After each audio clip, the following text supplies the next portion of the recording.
Hi there! Thank you for watching my vlogs. I got a very positive reviews about my previous posts, and today's post is about the biggest property theft in the history of art from Isabella Stewart Gardner Museum in Boston.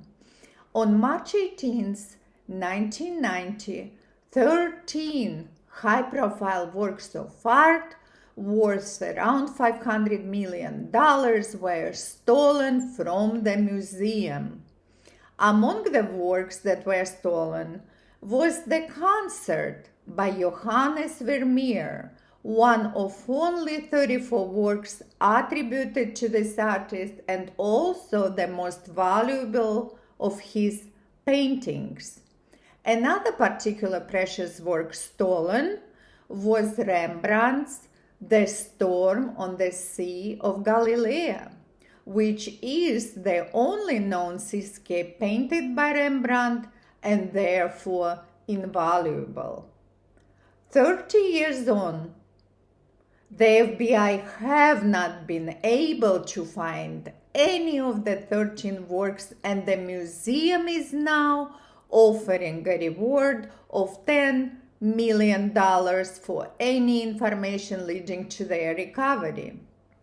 How did the theft happen? Dressed as police officers, the thieves walked into the museum right through its main entrance shortly after midnight, tied up the guards, and took 13 works. The empty frames that were left behind are still on display in the museum. I saw it many times. Horrible picture. This targeting of particular works seems to point to the possibility that the theft was commissioned by a private collector who ordered for these particular works to be stolen and is now keeping them in his or her secret private collection. Another possibility is that the thieves took the works opportunistically, hoping to sell them to private art collectors. Notably, such thefts often lead to what is called the boomerang art thefts. Thieves start to panic about how to get rid of stolen art shortly after the robbery and abandon the stolen works somewhere nearby. In 1991, for example, two men concealed themselves in the gallery and robbed the Van Gogh Museum in Amsterdam. All 19 paintings taken were discovered only 35 minutes later in an abandoned car just a few miles away from the museum. As Robert Whitman, a former head of the FBI's art crime team, stated in one of his interviews, in the art world, the true skill is not the stealing, it is in the selling. In other cases, activists steal or damage art out of ideological reasons, as an act of protest. In 1956, two Irish students stole Bert Morisot's Summer's Day from the Tate Gallery in London, an impressionist masterpiece that is now worth more than $10 million. The students believed that the painting was property of Ireland and wanted to seize it back in the name of their country.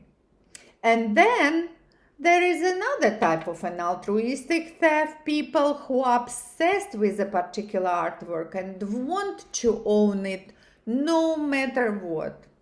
At the extreme end of this spectrum, there is the case of Stefan Breitwieser, one of the most prolific art thefts of modern times, who stole over $1 billion worth of art.